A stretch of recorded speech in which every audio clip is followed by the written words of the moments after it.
الصبح بدا من کھانے پینے کے آداب۔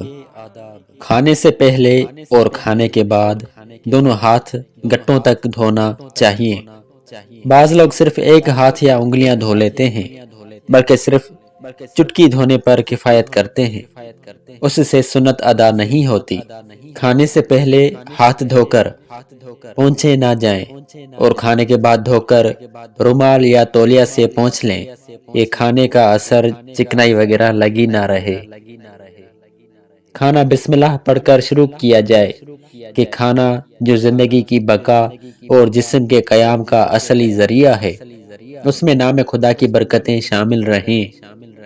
حدیث شریف میں آیا کہ جب کوئی شخص کھانا کھائے تو یہ کہے اللہم بارک لنا فیہ و ابدلنا خیرن فیہ۔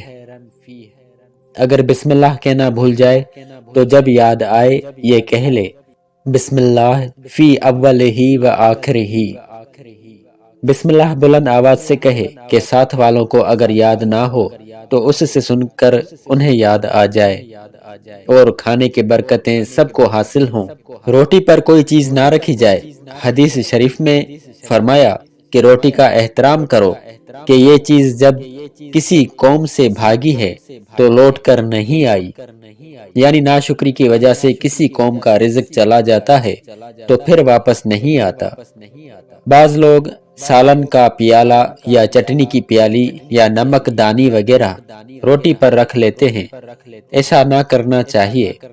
روٹی کا کنارہ خواہ مخواہ توڑ کر ڈال دینا اور بیچ کی کھا لینا اسراف ہے، بلکہ پوری روٹی کھا لے۔ ہاں، اگر کنارے کچھ رہ گئے ہیں یا جل گئے ہیں کہ کھانے سے نقصان ہوگا تو توڑ سکتا ہے۔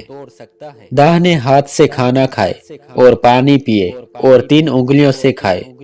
5 انگلیوں سے کھانا گنواروں کا طریقہ ہے اور معیوب بھی۔ صرف کھانے پینے ہی کی خصوصیت نہیں، شریعت مطہرہ کو اکثر کام داہنی جانب سے دائیں ہاتھ سے پسند ہیں۔ حدیث شریف میں فرمایا کہ داہنے ہاتھ سے کھائے اور داہنے ہاتھ سے پیے اور دائیں ہاتھ سے لے اور دائیں سے دے، کیونکہ شیطان بائیں ہاتھ سے کھاتا، بائیں ہاتھ سے لیتا اور بائیں ہاتھ سے دیتا ہے۔ ابن ماجہ۔ پھر فطرت انسانی کا بھی یہی تقاضا ہے۔ ہاتھ سے لقمہ چھوٹ کر دسترخوان پر گر جائے تو اسے چھوڑ دینا اسراف ہے، بلکہ پہلے اسے اٹھا کر کھائے۔ بائیں ہاتھ کو زمین پر ٹیک دے کر یا تکیہ لگا کر یا ننگے سر کھانا نہ کھائے کہ ادب کے خلاف ہے اور اس سے کھانے کی برکتیں بھی جاتی ہیں۔ رکابی یا پیالے کے بیچ میں سے ابتدا نہ کھائے، بلکہ ایک کنارہ سے اور جو کنارہ اس کے قریب ہے وہاں سے کھائے، کیونکہ اس سے کھانے کی وہ مقدار جو بچ جائے گی گندی نہ ہوگی۔ دوسرے یہ کہ اگر کوئی اس طریقے سے نہ کھائے تو اس سے اس کی حرص کا پتہ چلتا ہے، اور حریص آدمی کبھی سیر نہیں ہوتا۔ اسی کو رسول اللہ صلی اللہ علیہ وآلہ وسلم نے برکت سے تعبیر کیا اور فرمایا کہ برکت کھانے کے بیچ میں اترتی ہے۔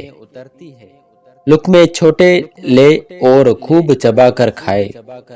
کھاتے وقت حاضرین کے چہروں کو نہ تکے۔ کھانے کے دوران موت کا ذکر نہ کرے تاکہ دوسروں کی طبیعت میں بدمزگی نہ آئے اور خواہش کے باوجود بھوکے اٹھ بیٹھیں۔ جب کھانا ایک قسم کا ہو تو ایک جگہ سے کھائے، ہر طرف ہاتھ نہ مارے۔ ہاں، اگر طباق میں مختلف قسم کی چیزیں ہوں تو ادھر ادھر سے کھانے کی اجازت ہے، پھر بھی بے صبری کا مظاہرہ نہ کرے، کیونکہ اخلاق حیثیت سے اس سے حرص اور لالچ کا اظہار ہوتا ہے۔ کھانے کے وقت بایاں پاؤں بچھا دے اور دایاں کھڑا رکھے یا سریں پر بیٹھے اور دونوں گھٹنے کھڑے رکھے کہ تھوڑا کھانا کفایت کرے۔ گرم گرم کھانا کہ منہ جلتا جائے نہ کھائے، نہ کھانے پر بھوک مارے، نہ کھانے کو سونگھے۔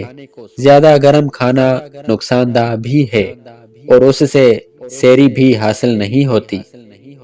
بالکل چپ چاپ خاموشی سے کھانا مجوسیوں کا طریقہ ہے۔ اس سے بچے مگر بیہودہ باتیں نہ بکے بلکہ اچھی باتیں کرے، کھانے میں عیب نہ نکالے، مرغوب ہو تو کھا لے اور ورنہ ہاتھ اٹھا لے، کیونکہ گھر والوں اور کام کرنے والوں میں بات بات میں فیا نکالنے والے کی طرف سے چڑ پیدا ہو جاتی ہے اور اس سے کام سدھرنے کی بجائے اور بگڑتا ہے۔ میاں بیوی میں جھگڑے کی ایک وجہ یہ بھی ہوتی ہے، دوست احباب یا گھر کے لوگ کھانا مل کر سب ایک ساتھ کھائیں تو اس میں برکت بھی ہوتی ہے، تھوڑا کھانا زیادہ کو کفایت کرتا ہے اور برباد بھی نہیں ہوتا۔ ایک بار چند صحابہ نے عرض کیا کہ یا رسول اللہ صلی اللہ علیہ وسلم، ہم کھاتے ہیں لیکن پیٹ نہیں بھرتا۔ ارشاد فرمایا کہ غالباً تم لوگ الگ الگ کھاتے ہوگے۔ عرض کیا ہاں یا رسول اللہ صلی اللہ علیہ وآلہ وسلم۔ فرمایا اکٹھے کھاؤ اور بسم اللہ پڑھو، برکت ہوگی۔ دسترخوان پر چند اشخاص ہوں تو ان میں جو بزرگ ہو وہ کھانا پہلے شروع کرے، پھر اور لوگ، اس میں حسن ادب و تعظیم بھی ہے۔ کھانے میں مکھی گر جائے تو اسے غوطہ دے کر پھینک دینا چاہیے، کیونکہ اس کے ایک بازو میں بیماری ہے اور دوسرے میں شفا ہے، اور وہ وہی بازو کھانے میں پہلے ڈالتی ہے جس میں بیماری ہے اور دوسرے کو بچاتی ہے، لہٰذا پوری کو غوطہ دے دو۔ حدیث شریف۔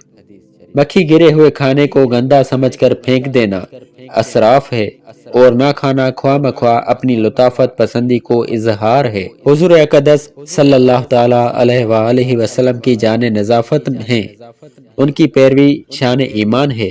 یہ خود ساختہ نظافت و نفاست نہیں، اتباع سنت نصارہ ہے۔ کھانے کے بعد برتن کو انگلیوں سے چاٹ لے اور انگلیوں کو منہ سے اچھی طرح صاف کر لے، ان میں جھوٹا نہ لگا رہنے دے۔ جو لوگ اس سے خلاف تہذیب جانتے ہیں وہ جھوٹی تہذیب کے متوالے ہیں، ان سے زیادہ نہ الجھیں کہ اول فول بکنے لگتے ہیں۔ مسلمانوں کے لیے یہی بات کافی ہے جو حدیث شریف میں ہے کہ کھانے کے بعد جو شخص برتن صاف کر دیتا ہے تو وہ برتن اس کے لیے دعا کرتا ہے، کہتا ہے کہ اللہ تعالیٰ تجھے جہنم کی آگ سے آزاد کرے جس طرح تو نے مجھے شیطان سے آزاد کیا۔ اور ایک روایت میں ہے کہ برتن اس کے لیے استغفار کرتا ہے۔ کھانے کی ابتدا نمک سے کی جائے اور ختم بھی اسی پر کرے، اس سے 70 بیماریاں دفع ہو جاتی ہیں۔ یہ اس صورت میں ہے کہ دسترخوان پر نمکین اور میٹھی دونوں قسم کی چیزیں ہوں، اور دسترخوان پر صرف نمکین کھانا ہو اور بعد فراغت کچھ میٹھا کھا لیا جائے تو مشہور یہ ہے کہ یہ مولا علی کرم اللہ تعالی وجہ الکریم کی سنت کریمہ ہے۔ واللہ عالم۔ کھانے سے فارغ ہو کر خدا کا شکر بجا لائے، اس موقع پر بہت سی دعائیں احادیث میں آئی ہیں۔